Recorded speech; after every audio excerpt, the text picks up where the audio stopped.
Hello, wonderful readers. I'm Lucy. I'm sure you have already heard enough nightmare mother-in-law stories, but I have a different story for you. I will tell you about my nightmare father-in-law, Ricky. My now husband, Evan, was actually my fiance when this happened. We had been happily engaged for like 3 months when Evan came home to tell me this. My dad wants to move in with us, Lucy. He said that he got evicted and had nowhere to go. I don't know what to do. I didn't say anything. Oh, that's a pretty specific demand. Can't he just rent somewhere else? Why does he need to move in with us? I have no frickin' clue, Lucy. He said that he was low on money and couldn't afford rent right now. Maybe that is why he got evicted in the first place. I don't know what to do. Evan seemed to be at an impasse with his dad. Some background on Evan's family is needed for you guys to understand the situation better. Evan's parents are divorced and don't even talk to each other anymore. His mom walked out on his dad after years of verbal abuse. Ricky was somewhat of a staunch patriarch and always demeaned women. I have met that man twice and understand why Evan's mom upped and left. Now, Evan grew up in both his mom's and dad's household. His dad was very controlling and never let Evan show his emotions. A lot of other things happened which ultimately made Evan go low contact with his dad. His father, of course, doesn't think he is the problem. He thinks that Evan is just weak. When suggested therapy, his dad simply said that men don't go to therapy. You get the picture now. They talked very rarely, but Ricky had been reaching out more often after my engagement with Evan. It was kind of suspicious. I will say that I wasn't exactly thrilled at the idea of Ricky living with us. I owned my house outright and I didn't want some patriarch trying to order me around. But I also wanted Evan to try and see if his father had changed, so I said, "You can let him stay here for some time, Evan. Make sure he knows that it's not permanent." Are you really okay with that, Lucy? I don't want you to be uncomfortable and miserable in your own house. You know how my dad can be. I know, Evan, but it's been years and it looks like he is trying to make amends with you. Just give him a chance and see. That way you can always say that you tried. All right, Lucy. I'll tell him that he can stay for a few months, but if he tries something stupid, you will tell me and we will kick him out. So Evan decided to give his father a chance and told him to stay with us. His father was elated and thanked him for his assistance, but his mother had personally called me up and told me that it was a good idea. That made me very scared. But I didn't stop the move. I knew that I wasn't really going to be bullied out by Ricky no matter what. Besides, my soon-to-be mother-in-law also offered to help if I needed to deal with Ricky. I was confident that everything would turn out fine and there wouldn't be many problems. Oh boy, was I wrong. Ricky moved in with us and immediately started to criticize my decor. He loved the house, but he hated the decorations I did inside.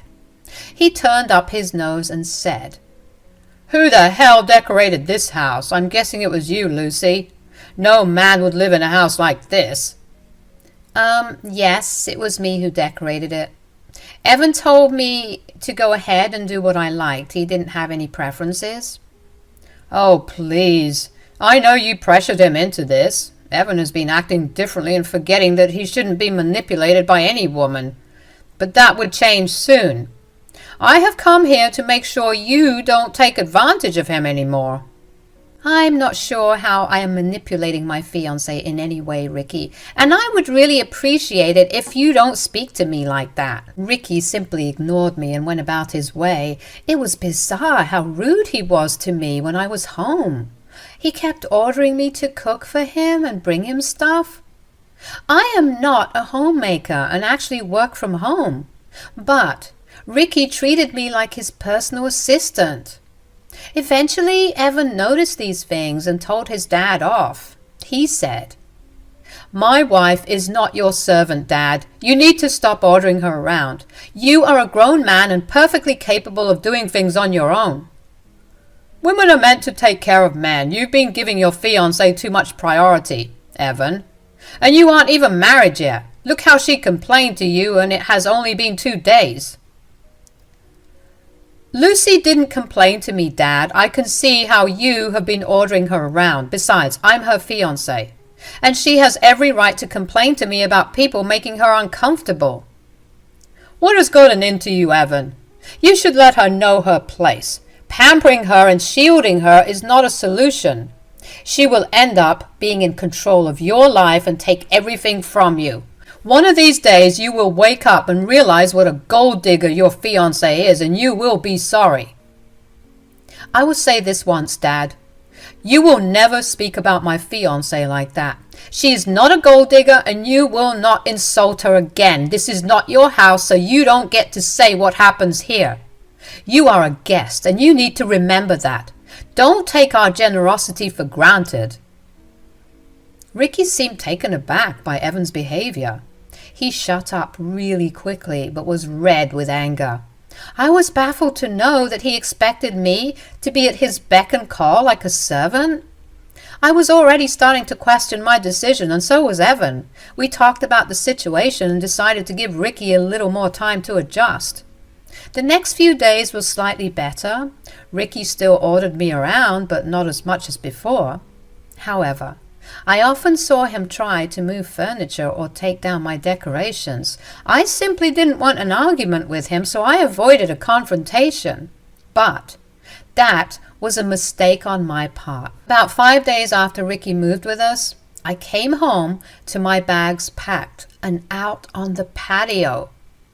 I was out grocery shopping and had no clue why my stuff was sitting outside my house. I rang the doorbell and Ricky came out with a smug look on his face. I was honestly pretty confused about what was going on. Evan had already left for the office, so I had to talk to Ricky to figure out what was going on. I said, "What is this, Ricky? Why is my stuff outside? Did you do this?" "Oh, yes, it was all me, Lucy. I had to make sure you don't make excuses to go inside when I tell you what I'm about to tell you." "I am honestly very confused, Ricky. You need to tell me what the hell is going on." "Well, I'm kicking you out of my son's house. You will leave and find a different place for yourself." It took me a while to register what he was saying. It was simply too bizarre and sudden for it to make sense to me. I was already feeling uncomfortable with the fact that Ricky went through my stuff and packed it up for me, but the most upsetting fact was that he was trying to kick me out of my own home. I also didn't miss how he called it his son's home. Everything just made my head spin. I looked at Ricky and said, "You have to be kidding me. What the hell are you even saying?" "You heard what I said, Lucy. I'm the head of this house now, and I won't allow a gold digger like you to stay here anymore." "You are freaking crazy, Ricky. This is ridiculous. You can't just kick me out of the house like that. Did you even talk to Evan about this?" "I can and I will, Lucy. I don't need my son's permission for anything. I'm his father, so he will agree with whatever I do." "But why are you even doing this? You are not making any sense. What's the point of kicking me out?" "I won't let my son hand over his house to you. He can be a little naive when he's with you. Also, I've seen how you manipulate him into doing women's work. I need to save my son by kicking you out. You think I don't know your intentions?" "Oh, really, Ricky? Then enlighten me by telling me what exactly are my intentions." "I'm not stupid, Lucy. I know you will somehow make Evan share his house with you. I know women like you. You will marry Evan for his money and then divorce him so that you can take his wealth. The moment you marry him, you will make him give you the house. I won't let that happen." "So your plan is to kick me out of the house and then what, Ricky? How will this make any difference?" "Well, after I kick you out, I will make my son sign over this house to me. He knows that only men should own houses. I will take my time and make him sign over this house before your wedding. That way, you will never have any claim over this beautiful house." I literally laughed at Ricky while he told me his elaborate plan of making the house in his name. He did think about this a lot and came up with a plan he thought was perfect. He was convinced that his son, who doesn't even like him anymore, would hand over the house to him just because he's a man. He was delusional to think he had that much power over Evan. He was going to get the shock of his life soon, and it will be for 2 different reasons. I got the first opportunity to tell him how his plan wasn't foolproof. I said, "Ricky, that's a great plan, actually. But I don't think it will work at all here. You wasted all your time and energy for nothing." "Oh, don't act smart with me, Lucy. I won't let you manipulate me or my son. I will get through his head faster than you can. I will make him see the truth and hand over the house to me." "I don't think he can just hand over the house to you, Ricky. You may have some misconceptions about this house." "What the hell do you mean? Have you already asked Evan to make you a co-owner?" "I won't let that happen. I won't let you steal his house." "I don't know how it would be possible for me to steal this house. And I don't know why you keep calling this your son's house, Ricky. This house was never your son's to begin with." "What? Don't you frickin' lie to me, woman. I know for a fact that you are not renting. My son has said that it is a personal property, so I know this is his house." "Evan didn't lie, Ricky. This house is personal property, but it's not his.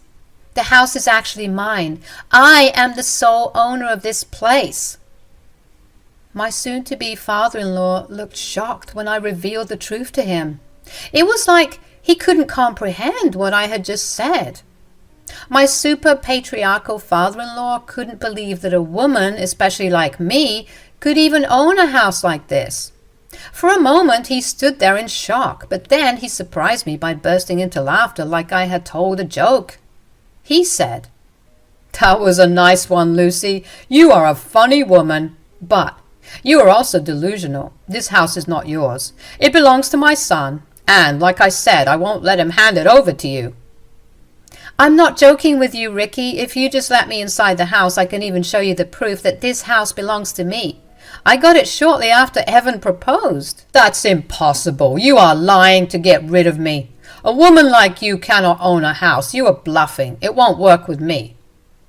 "Is that so, Ricky? Do you really think I'm bluffing? Why don't we call your son here and ask him? He will tell you the truth, right?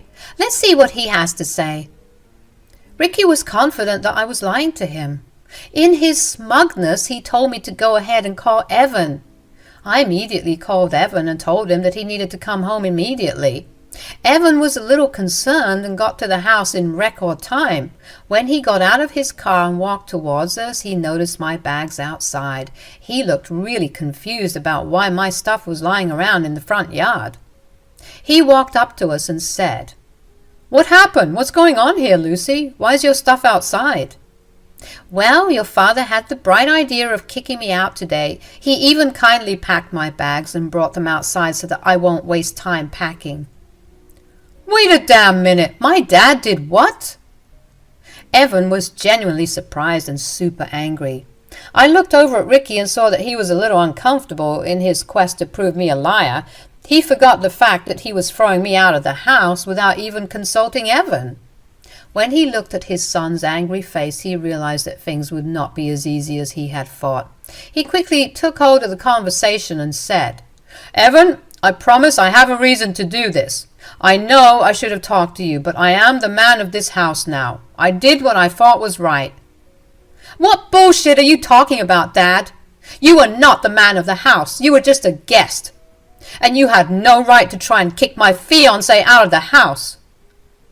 "Come on, Evan. You know well enough that I will always be the man of the house, especially since I'm here now. I'm your father, after all. Did you forget everything I taught you?"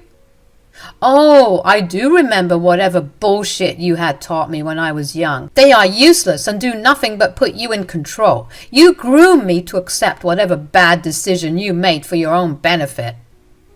Ricky now looked even more shocked with the way Evan talked to him. I was so freaking proud of my fiancé. I didn't even have to say anything at all. He was super angry at Ricky and lashed out at him for trying to kick me out. And he got even more pissed when Ricky tried to sort of discipline him and claim to be the man of the house. Ricky was now visibly shaken and said, That's no way to talk to your father, Evan. This is not what I taught you. I see that your fiancé has already started to turn you against me. Now I'm even more convinced that I'm doing the right thing in throwing her out. No one has taught me anything, Dad. I realized a long time back what a selfish and egotistical jerk you are.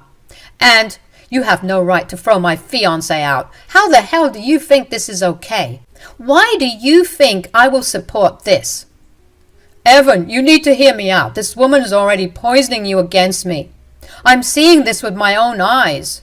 Eventually she will marry you and make you hand over this precious house to her. You will lose, Evan, and I am trying to avoid that. Oh, really, Dad? You seem to have the exact idea of how Lucy will make this house her own. Listen to me, Evan. Let's kick Lucy out, and then you can sign over the house to me. That way, your house will be safe, even if Lucy tries to divorce you. Ricky thought he was being smart in his explanation. Honestly, I still couldn't understand if he was that dense or just seriously messed up in the head. He didn't even stop to think how his son would react to his grand plan. He was just so sure that his son would agree with him and throw me out. Well, he looked really shocked when Evan practically yelled at him and said, "How dare you even suggest that my fiancé is a gold digger when it's you who wants to take the house? You made this grand plan just so you can make this house yours. Am I right, Dad?" "Evan, you are taking this the wrong way. Lucy will take this house away from you. You need to be the sole owner of this place as a man. I'm just looking out for your best interests." "I don't need you to meddle in my life, Dad. And why the hell did you automatically assume that I was the owner of the house? How is Lucy going to steal the house when it is her property?" I was smirking hard when Evan confirmed what I had told Ricky. For Ricky, this was a big blow. All his plans were for nothing. He wasn't going to have his name on a house anymore. His dreams had been crushed.